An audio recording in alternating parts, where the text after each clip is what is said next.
Comme chaque semaine, je vous amène découvrir les artisans qui font battre le cœur de l'Hexagone et les lieux qui font son prestige.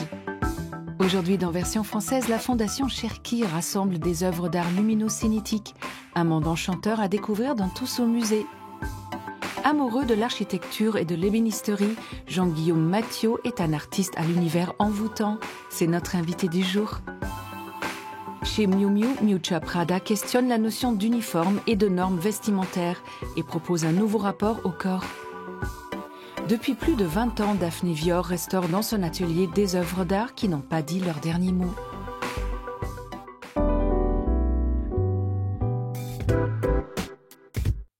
Véritable symbole du XXe siècle, l'œuvre de Grant Wood, nommée American Gothic, représente un couple de fermiers devant leur maison. Afin de réaliser ce portrait, il s'inspire de deux figures qu'il connaît bien, sa sœur ainsi que son dentiste.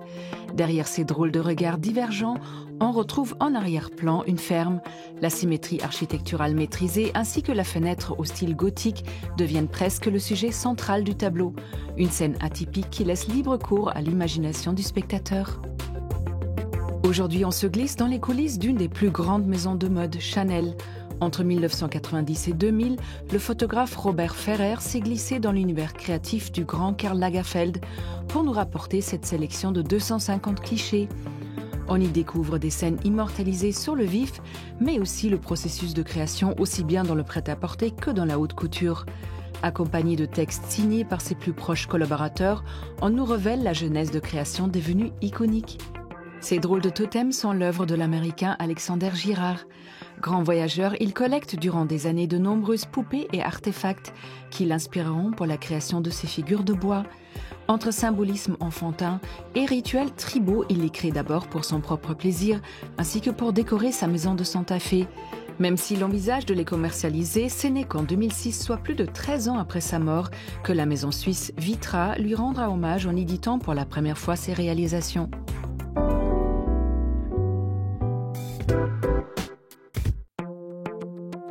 C'est à Aubervilliers que la Fondation Cherki met en lumière une collection d'art optique. Ouvrez grand vos yeux et vos oreilles.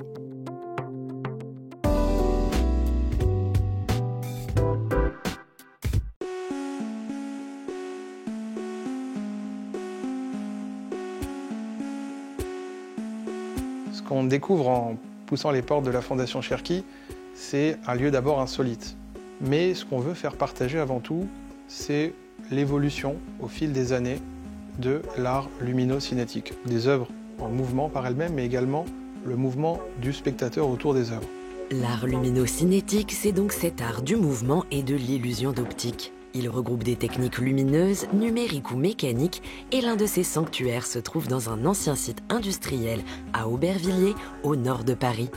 C'est dans ce cabinet de curiosités qu'est exposée une partie de la collection Cherki qui compte plus de 5000 œuvres. Elles ont été rassemblées par Jean Cherki, industriel et mécène qui s'est d'abord passionné pour l'abstraction géométrique. Ces œuvres sont les prémices de l'art cinétique. Ce mur consacré à Carmelo Ardenkin, c'est les premières acquisitions à l'époque de mon grand-père avec cet artiste uruguayen qui est venu à s'installer en France. Il est le fondateur d'un mouvement qu'on appelle le mouvement MADI, M-A-D-I. C'est tout simplement sortir du cadre. Vous voyez des œuvres à plusieurs côtés ou des œuvres en plusieurs parties, comme les coplanales des années 50, un clin d'œil au drapeau de l'Uruguay. Et puis les années 70, les formes galbées, les années 80, les formes trouées. Le concept de ce mouvement, c'est de concevoir des œuvres qui vont casser les codes. Riche de 40 ans d'acquisition, Jean Cherki a transformé ses immenses laboratoires d'Aubervilliers en musées qui sont ouverts au public depuis 2020 sur réservation. Le lieu, aujourd'hui tenu par son petit-fils Mathias Cherki, héberge également des ateliers d'artistes. En 2014, le Français Thomas Canto y a composé une installation en trompe-l'œil. L'œuvre s'intitule Prismatique. On retrouve le motif propre à l'artiste, ces fameux fils.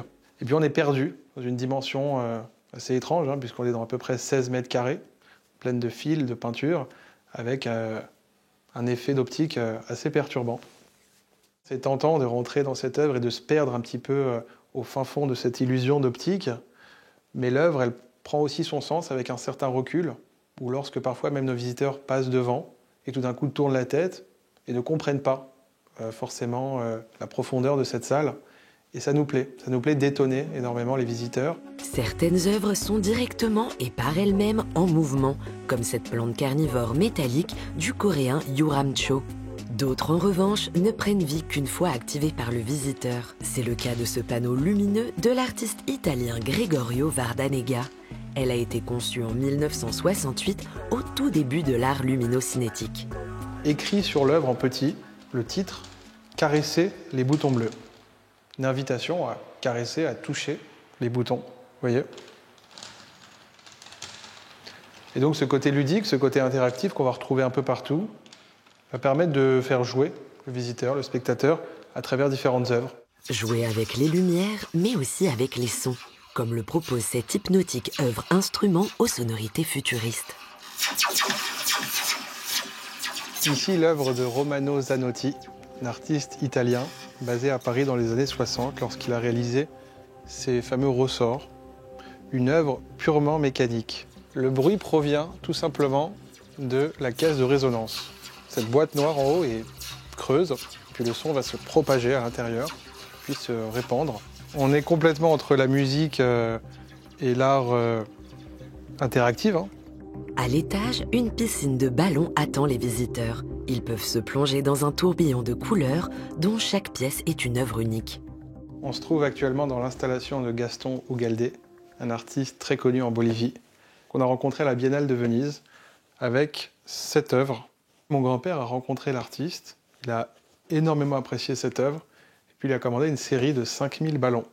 Chaque ballon ici est une pièce unique, composée de 32 morceaux d'hexagone, avec le fameux tissu traditionnel bolivien.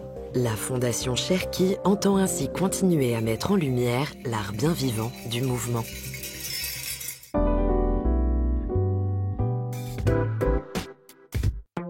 Architecte et artiste touche à tout, Jean-Guillaume Mathiot sublime les matériaux et offre une perspective infinie d'interprétation.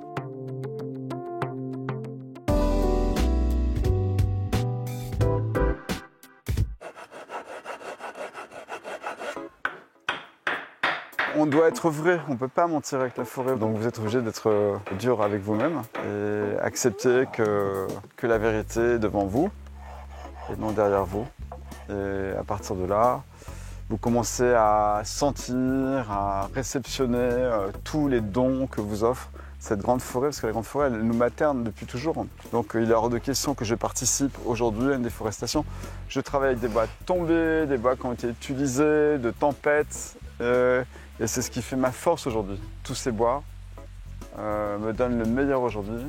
C'est une deuxième vie que je leur offre. Et dans cette deuxième vie, elle est pétée d'énergie positive. Architecte de formation, jeune lauréat du prix Van Allen Institute, scénographe pour Hervé Sauvage et poulain de Patrick Blanc, Jean-Guillaume Mathiot a entamé un retour aux sources pour se rapprocher de ses premières émotions, le bois. C'est en lisière de forêt de Fontainebleau, où il a grandi, qu'il sculpte et donne vie aux essences de bois qui s'offrent à lui. Grand baroudeur et assoiffé de connaissances, il s'est nourri du savoir-faire des compagnons français. C'est au cours de ses pérégrinations en Afrique, puis au Japon, qu'il rencontre un maître ébéniste qui lui ouvre les portes d'un monde infini. En France, on a la culture des anciens, mais au Japon, on a la culture du silence. D'accord ? Donc là, je parle beaucoup. Mon maître japonais m'aurait déjà coupé la tête. Mais on est sur quelque chose un enseignement de la nature. C'est la nature qui nous enseigne avant tout, et c'est pas les profs. C'est apprendre à regarder la nature, à respecter la flore, la faune, et apprendre aussi à quoi ressemble une arborescence, qu'est-ce qu'un arbre. C'est pas seulement un arbre qui se déploie dans le ciel, c'est aussi un enracinement, un arbre. Apprendre à observer, à s'imprégner de la nature et à la respecter sont les fondements de la pratique de Jean-Guillaume. Pour ses pièces plus monumentales, il dessine pour avoir une vue d'ensemble, mais ce sont souvent les essences qui amènent les pièces qu'il crée et le guident. Il choisit dans sa bibliothèque de bois, façonne, raconte et se raconte des histoires. Donc là, il est content, il commence à parler avec nous. Il commence à me parler en japonais. Voilà. Très sympa. Donc il se sent bien et il va prendre vie dans quelques temps. Bon, cette nuit, il va se réveiller, il ira directement sur son tapis volant, direction Kyoto. Voilà.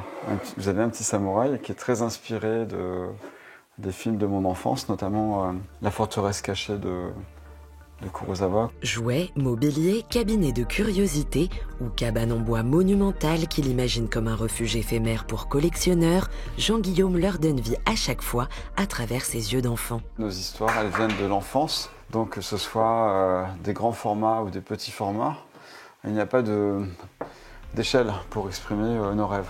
D'accord ? Concrètement, ça peut être un petit objet peut faire le bonheur de grandes personnes et vice-versa. Un imaginaire et un rapport à l'enfance bien ancré qui contraste avec l'apparente dureté du travail du bois. Il faut savoir que quand on facette comme ça, on est sur des éclats qui volent à 180 km/h. Et tout cet art du danger aussi, c'est la beauté du résultat. On a des choses qui sont très tendues. On n'est pas là pour traîner, on avance et on enchaîne coupe sur coupe sur coupe sur coupe. On a très peu de temps pour réaliser l'ouvrage, sinon la main se fatigue et on peut perdre nos doigts. Normalement, j'ai une armure, un plastron et un casque. Parfois, Jean-Guillaume utilise une scie japonaise qui lui permet de façonner de plus petits morceaux de bois. Puis, il adoucit les coupes saillantes pour leur donner un aspect plus délicat et féminin. Donc là, j'ai un diamant de bois que je vais éclaircir en utilisant une lame à vif, c'est-à-dire qu'elle est tranchante sur tous ses côtés, d'accord ? Et comme une lame de rasoir, on est là, sur chaque facette. Et ça, je le fais sur toutes les pièces. Un savoir-faire particulier que Jean-Guillaume met au service des familles qui lui commandent un plongeon dans l'enfance avec ses cabinets de curiosité. Des galeries dont Colcose à Paris le sollicitent pour son mobilier paysage ou tout simplement pour son imaginaire brut avec une pointe de féminité qui puise son énergie dans les abysses de la forêt.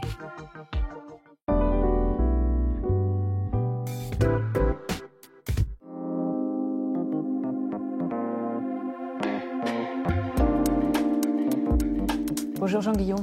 Bonjour. Jean-Guillaume, avec la forêt, vous entretenez une relation quasi chamanique. Elle vous ressource artistiquement, elle vous protège, elle vous guérit. Comment est née cette passion ? Elle est née depuis mon enfance. Je suis né dans la forêt, à 2 km de mon atelier, là.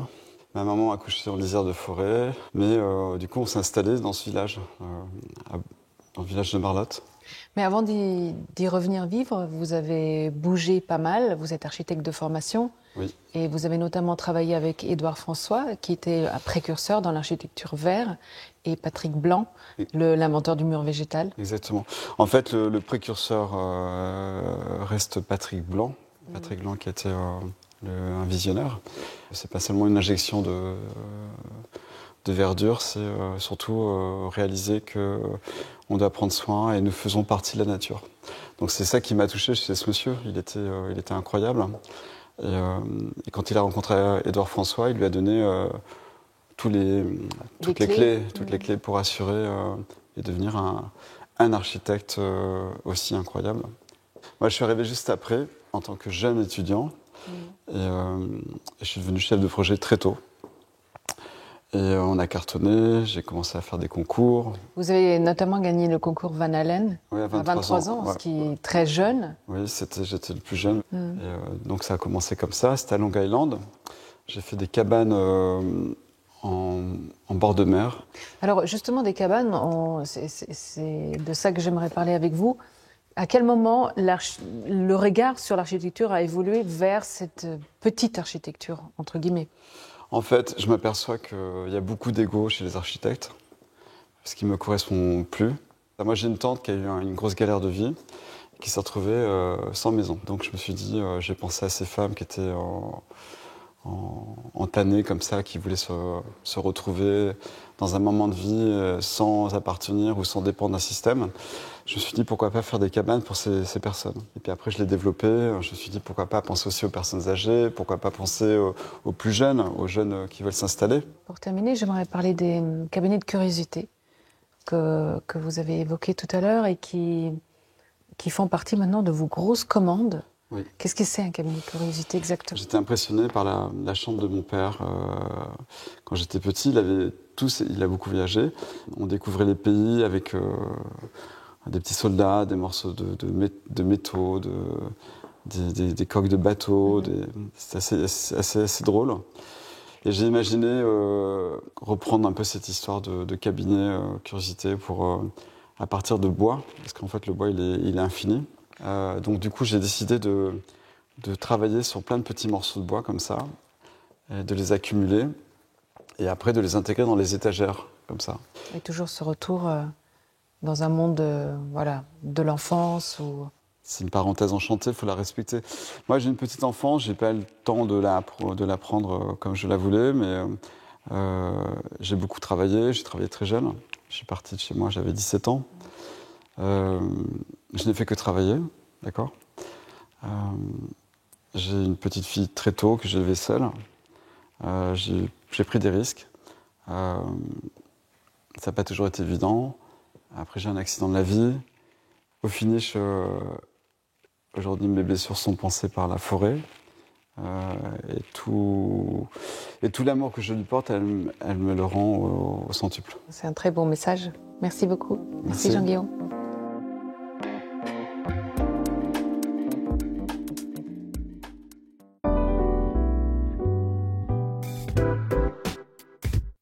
À travers un défilé qui joue avec les codes de l'uniforme, la maison Miu Miu s'affirme toujours plus dans une lignée résolument ancrée dans son temps.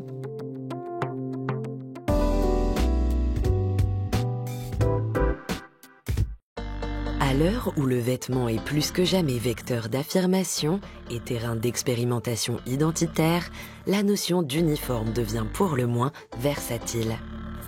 La preuve avec Miu Miu, où se croisent en un défilé l'intemporel et l'éphémère, le formel et le décontracté, les codes vestimentaires normés et la personnalisation. Miu Miu, c'est la petite sœur de Prada. Fondée par Miuccia Prada en 1993, elle se veut une déclinaison plus jeune et fantaisiste de sa marque principale, ancrée dans un imaginaire ludique. Destinée aux jeunes filles un peu rebelles qui jouent avec les codes du vêtement classique pour se créer un style bien à elles, ces collections abordent la mode avec fraîcheur, mélangent la lingerie et le vêtement du soir, flirtent avec le sensuel et les références pop. Mais sous ses airs naïfs, la marque explore surtout les obsessions vestimentaires de la jeunesse qui en disent long sur les préoccupations actuelles. Au printemps-été 2022, la mode célèbre le retour des années 2000. Les clichés mythiques des idoles de l'époque refont surface, taille basse et mini-jupes font leur grand retour, et avec elles, autant de questionnements sur la sexualisation des jeunes femmes. Miuccia Prada en prend le contre-pied pour proposer une collection où ces volumes extrêmes seraient devenus la norme, ni tout à fait féminine, ni tout à fait masculine. Elle taille des micro-jupes dans des pantalons de travail, raccourcit à l'extrême les pulls et les chemises de bureau, et réinvente les proportions du tailleur formel. Des fleurs dévorent des pièces de sportswear, des robes du soir sont coupées bord franc et portées avec des chaussettes hautes, des mailles comme usées par le temps deviennent des ensembles ultra sophistiqués. Les archétypes des vestiaires hommes et femmes se mêlent dans un joyeux mélange de proportions qui réinvente la garde-robe à partir de ses pièces les plus basiques et propose au passage un nouveau regard sur le corps. Et tout à coup, les codes de l'ultra-féminité dépassent les barrières du genre. Rien dans cette collection ne crie au sexy ou à la séduction, elle suggère au contraire de désexualiser le corps et d'assouplir une fois pour toutes la notion de vêtement normal. Une façon de dire qu'à notre époque, l'uniforme n'est plus question de silhouette passe-partout, derrière laquelle on devrait s'effacer, mais de tenue qui traduirait les sensibilités de chacun. Finalement, Miuccia Prada est une observatrice qui tente de porter un regard juste sur nos aspirations. Sa mode n'émet aucun jugement, ne dicte pas de tendance, n'impose pas de règles de style. Avec toujours une touche d'humour et de tendresse, elle propose des vêtements au service de l'époque et de ses questionnements. Et à sa façon, elle continue de faire bouger les lignes de la silhouette moderne, centimètre par centimètre.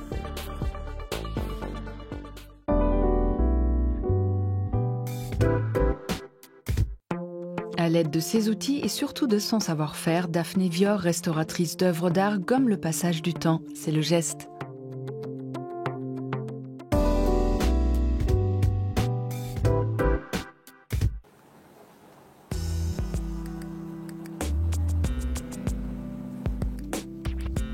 Le restaurateur de tableaux, dans la déontologie, dans son code de déontologie, est au service des œuvres d'art. Et on travaille en discrétion, donc il y a respect des matériaux, respect de l'histoire de l'art, de l'original. Il faut réfléchir en amont, c'est-à-dire avant d'ajouter, on a aussi le souci de l'intervention minimale, c'est-à-dire moins on touche finalement au tableau, et mieux ça vaut. Ce savoir du geste est important.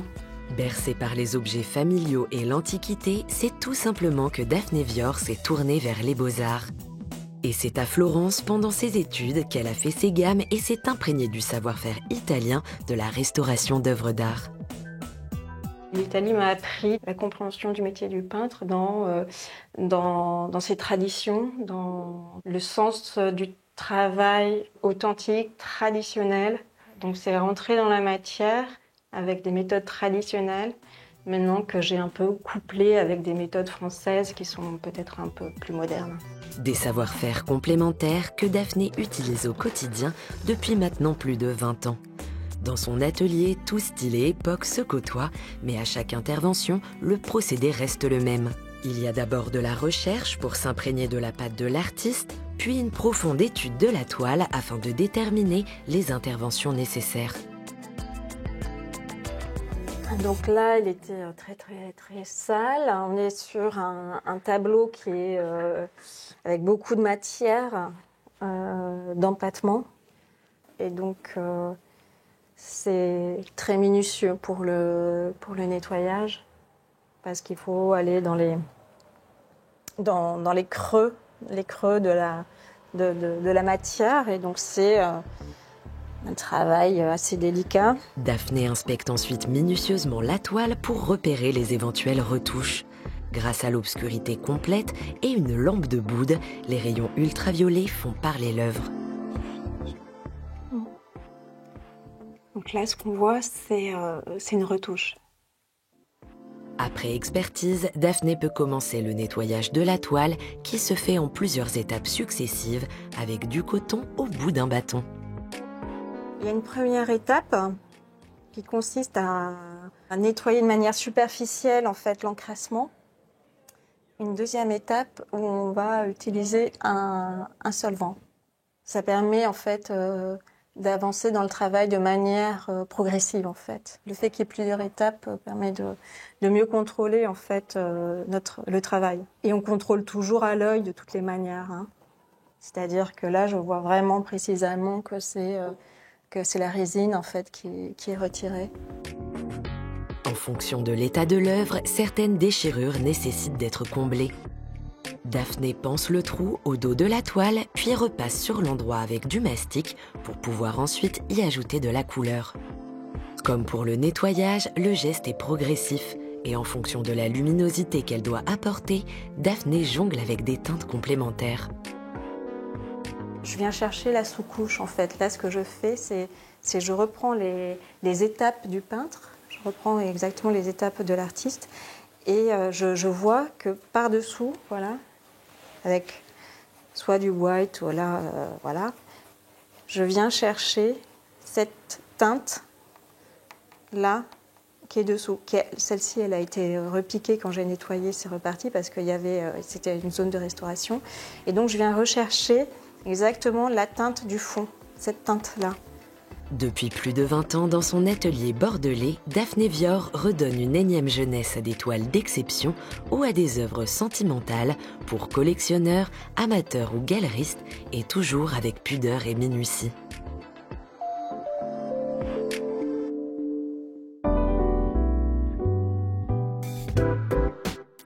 Version française est déjà terminée, mais on se retrouve très vite pour toujours plus de découvertes. Bye!